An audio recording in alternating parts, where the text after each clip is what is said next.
On August 24, 2023, neighbors in Uniontown, Ohio noticed something unusual. What they discovered behind those closed doors would haunt even the most seasoned investigators. 5 lifeless bodies lay scattered through the home, a grim testament to the tragedy that unfolded. As we piece together the final 72 hours, evidence reveals the darkness that had been building inside their seemingly perfect home. Welcome back to Abyss of Crime, where we uncover the darkest corners of human nature through careful investigation and haunting truth. If you're new here, join our community of truth seekers by subscribing and hitting the bell icon. Tonight, we explore the final days of a family whose perfect facade concealed a gathering storm that no one saw coming. A picture-perfect family.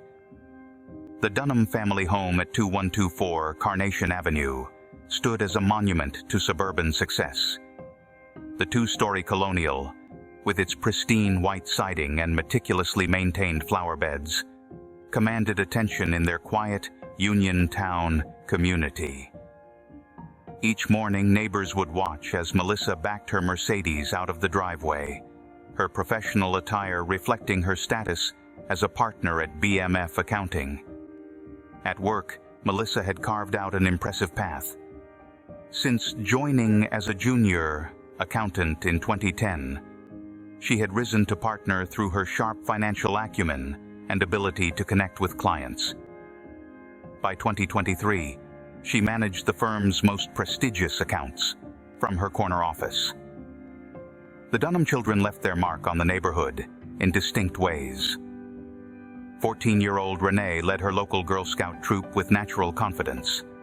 12-year-old Amber channeled her entrepreneurial spirit into a neighborhood cupcake business.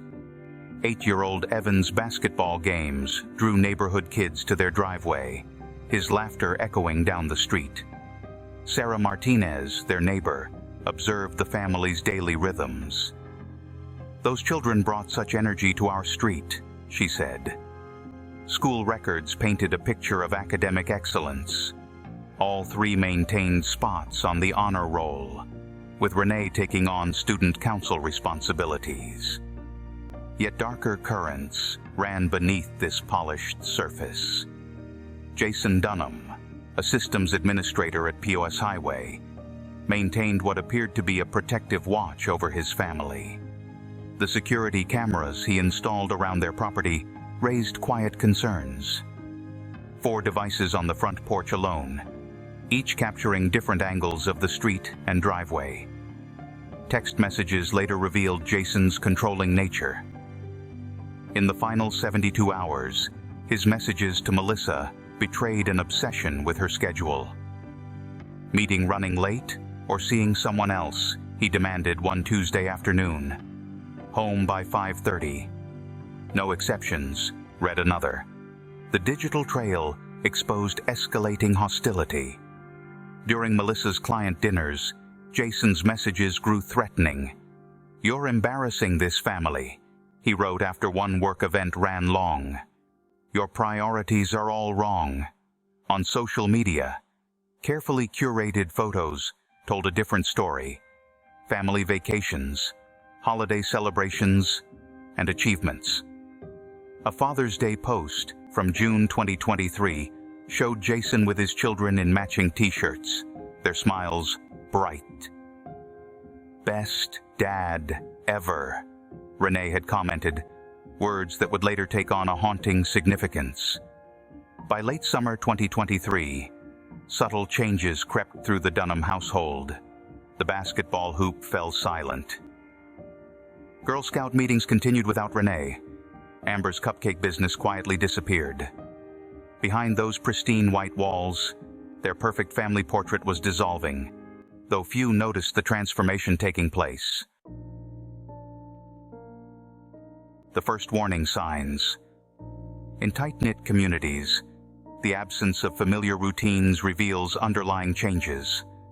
For the Dunham family, small shifts in their daily patterns caught the attention of their watchful neighbors on Carnation Avenue. Denise Gazdako, observed from her window as the once bustling Dunham property grew eerily quiet.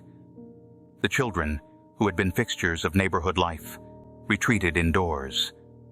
That kind of concerned us somewhat, she would later tell investigators. The transformation struck neighbors, particularly because of how involved the children had been in community activities mere months before.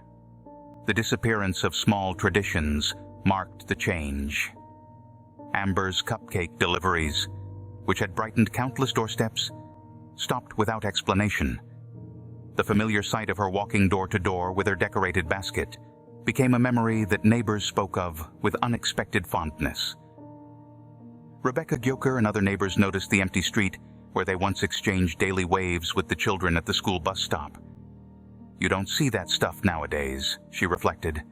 They were always outside and playing and just living life. The contrast highlighted how completely the family had withdrawn.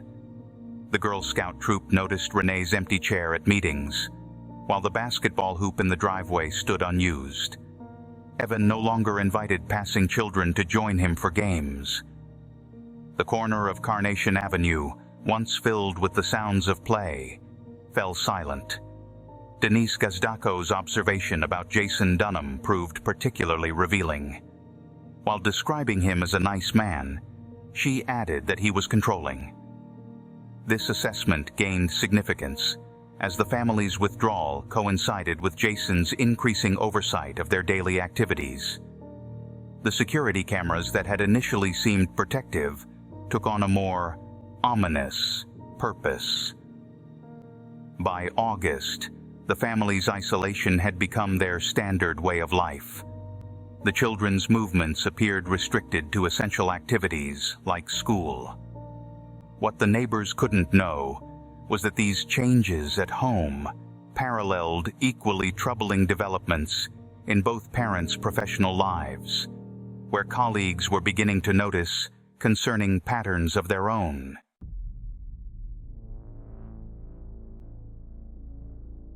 Workplace red flags. 2 missed workdays at BMF Accounting triggered immediate concern. Melissa Dunham's empty desk and dark corner office, usually alive with client calls and keyboard clicks, created an unsettling void. Her colleagues found their messages unanswered and calls going straight to voicemail. A stark departure from her characteristic responsiveness.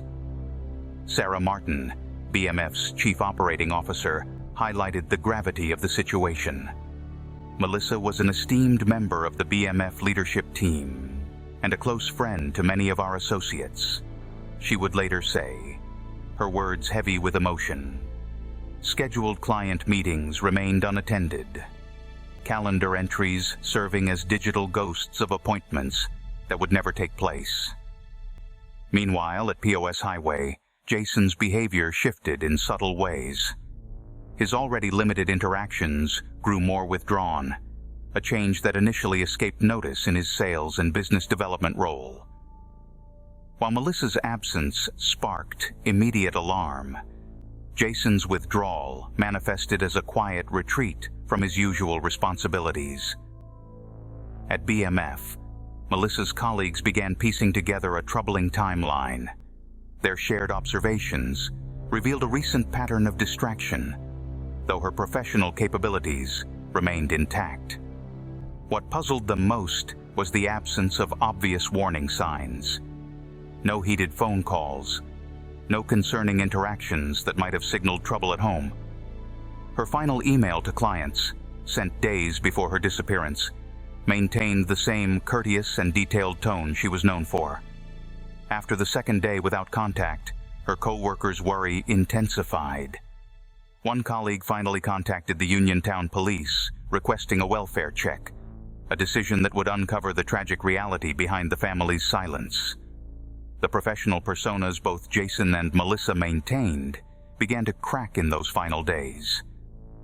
While Melissa's absence prompted swift action, Jason's last interactions at POS Highway left his colleagues with lingering questions. Security cameras would soon capture the family's final public appearances, each frame preserving moments of a story racing toward its devastating end.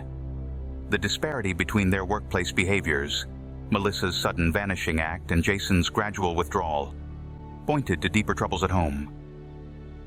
Yet even as colleagues at both companies sensed something amiss, none could have anticipated the tragic events their concerns would reveal.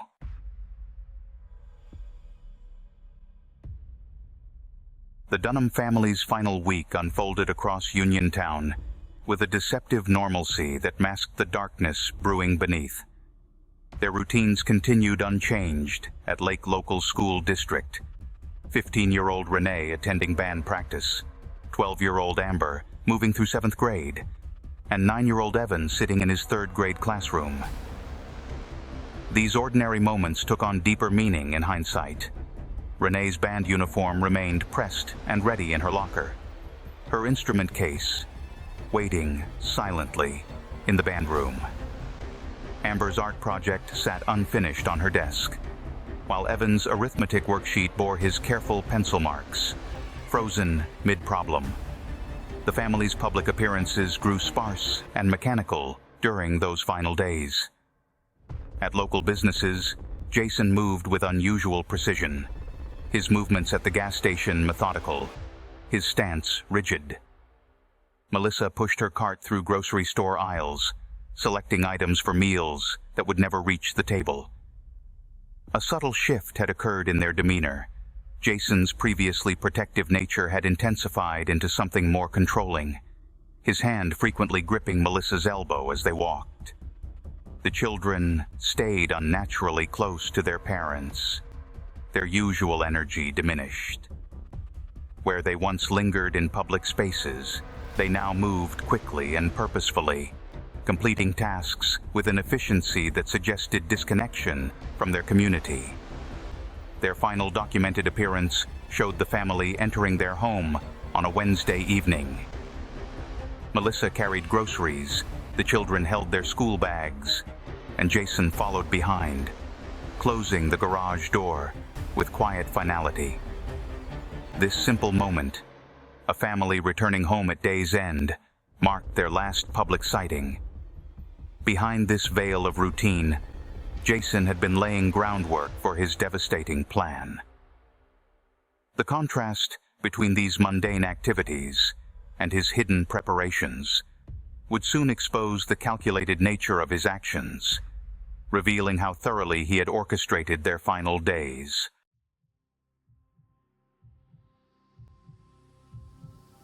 While security cameras captured the family's public movements, a disturbing pattern of preparation was unfolding behind closed doors.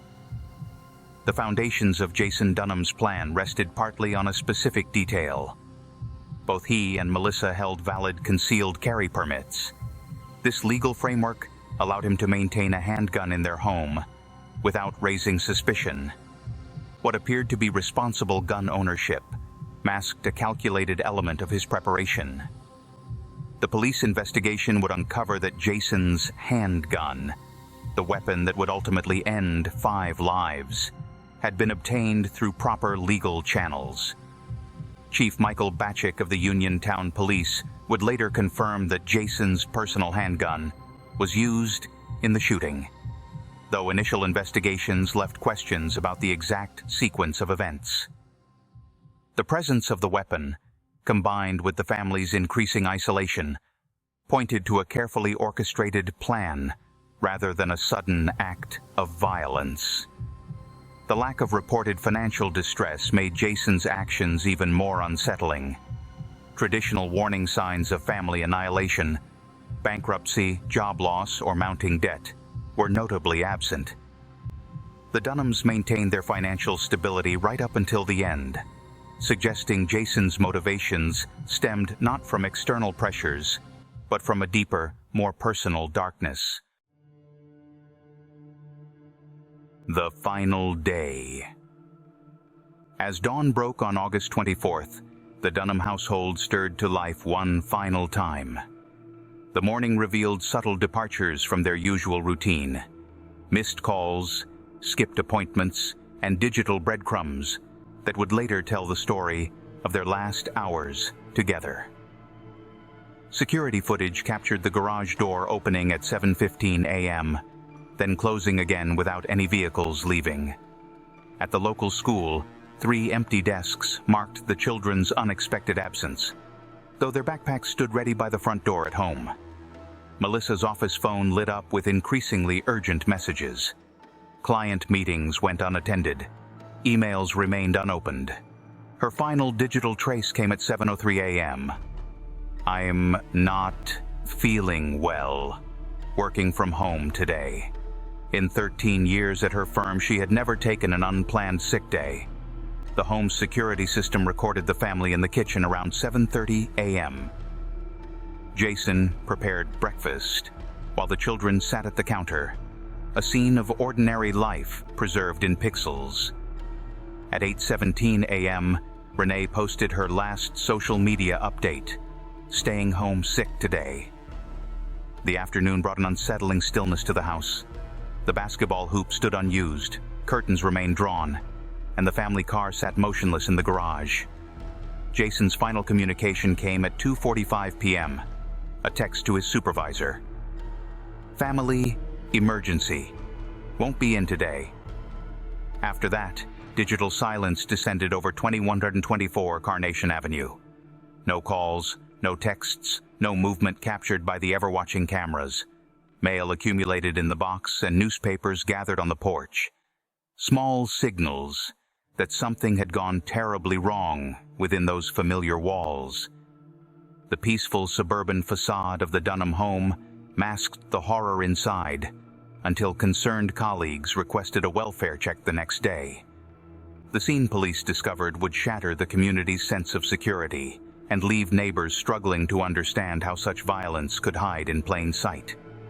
As darkness fell that evening, the security cameras continued their vigil, recording only emptiness.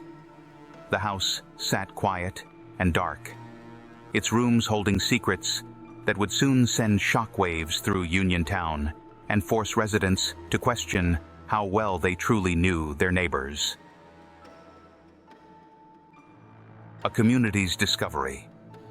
In 23 years of law enforcement, Police Chief Michael Batchick had seen countless crime scenes.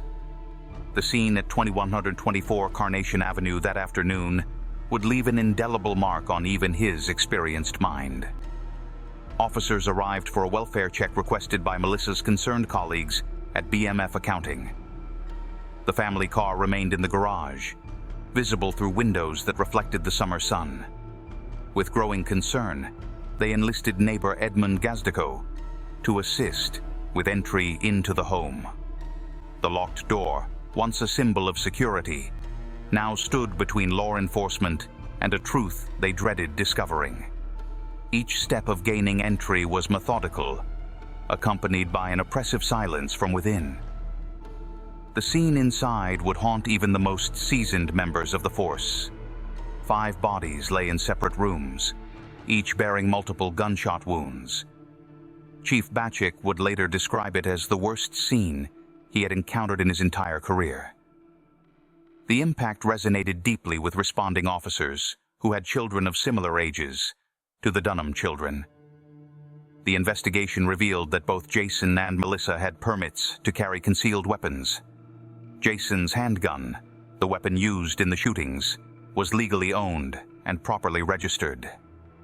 Many had known the Dunhams through community interactions, had seen the children at school events, had waved to Melissa and Jason in passing. Now they found themselves documenting the violent end of a family they had watched thrive in their community. The news spread quickly through Uniontown, bringing forward neighbors with accounts of recent changes they had noticed. Subtle shifts in behavior, unusual patterns of activity, small signs that might have hinted at the approaching tragedy. The evidence speaks. Deep within the quiet house, new physical evidence revealed dimensions of the tragedy that earlier investigations had missed. The forensic team's meticulous work uncovered crucial details about the sequence of events that unfolded that fatal night. The careful positioning of each victim told its own story. The children were found in their beds, suggesting they were asleep when Jason carried out his plan. This detail particularly affected investigators, who noted how the peaceful positioning contrasted with the violence that had occurred. In the master bedroom, Jason and Melissa's bodies were discovered together, marking the final chapter of the tragedy. The crime scene revealed that Jason had moved through the home systematically, ending in the room he shared with his wife. Multiple gunshots had been fired, though authorities keep the exact number confidential as part of their ongoing investigation.